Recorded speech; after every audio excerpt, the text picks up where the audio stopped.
ok asalaamaaleykum ñu ngi leen di nuyu ñu ngi ñëwoon fii ci prison Sébikotane seet si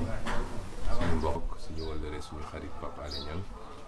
nga xam ne nguuru Macky Sall teg na ko loxo wala sax dañ naan enlevé na ko boobu ba léegi def naa gën saa gàtt def na ñetti semaine ñu ñëwoon seet si ko nemmiku ko waxtaan ak moom tuuti seet fu mu toll. ñëw nañ fekk fi koo xam ne waxtaan ak ñun waaye li ñu njëkk a nemmiku mooy loof na lool, sonn na,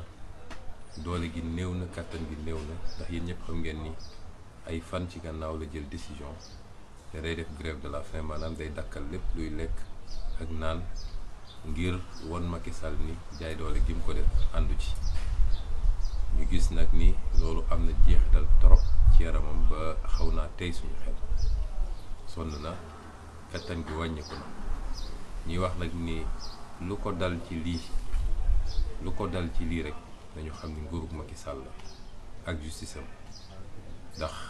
li nekk ci réew mi ñëpp teg nañ ci bët. jaay doole gi bëri na, injustice bi bëri na, ñàkk tolloole bi bëri na. waxtaan nañu mu wax ma niñ ko enlevé moom nañu def du arrestation waaye dañ ko enlevé forcé ko yóbbu ko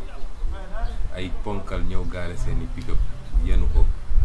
takk ko ci digg yoon bi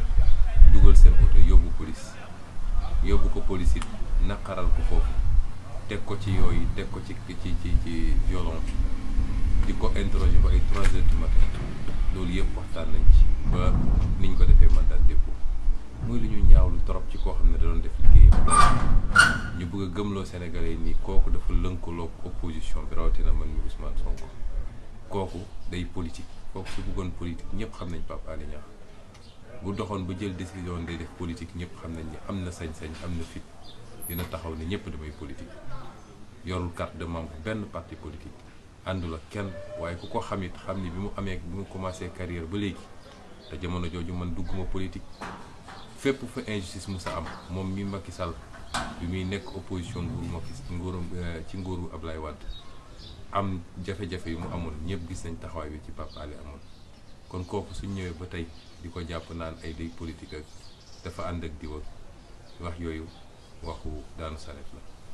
ñuy dànkaafu nag nguuru Macky Sall nañu bàyyi Pape Alé Niang mu ñibbi këram ci njabootam balaa njaaxum di am, ndax lu ko mooy rek dina doon deret bu yokk ci deret yi nga xam ne taq na seen loxo ba noppi. ñu weesoo Pape Alé nag, ndax fii prison bi Abdou Karim Gueye ngi fii prison bi Cheikh Omar Diagne bi ak keneen ñuy wax ni ñu ngi ñaan nguuru Macky Sall képp kuy prisonnier politique na ko bàyyi te bàyyi ñi muy jàpp, ndax jamono ji ñuy wax ak yéen jàpp na Fadilou ji nga xam ne ñëpp xam nañ ni sama bras droit la di liggéey ak man te liñ ko jiin mooy post Facebook bu mu def. jamono jooju nitu Macky Sall la ngi taxaw fii ne man xam naa ko rey ñaari soldats yi disparaître, dañ leen rey te xam naa ni mu demee, te procureur woowu ko. ñàkk tollale googu, injustice boobu am Sénégal, Fadilou Keita lu mu def wax rek ni ñii disparaître gendarmerie da cee war a wax, armée da cee war a wax, ñu daal di woo ko tey yóbbu ko kaaf ba war koo présenter procureur te xam nañ fi muy mujj. lii nag mooy injustice yoo xam ne fu mu am ci réew rek fu muy mujjee du baax. kon ñu ngi leen di wax nañu bàyyi doomu jàmbur yi ñuy jàpp, nañu bàyyi Pape Alé Niang, nañu bàyyi prisonniers politiques yi yëpp. démb rek ci négociation yi jàpp nañ ñaari ndaw ci samay ndaw yoo xam ne liñ leen doon reproché mooy dañoo topp ci convoi bi may dem wuyu ji di filmer, nee nañ waruñu woon filmer Rebeuss wala yu demee noonu. tey ñii ñu ngi leen tee ñu nekk seen loxo. kon di wax sénégalais yépp nag ni Pape Alé Niang lu ko dal rek dañu xam ni Macky Sall ak régime ñoo ko teg te dinañu assumer la responsabilité. ñu ngi leen gërëm leen sant, asalaamaaleykum.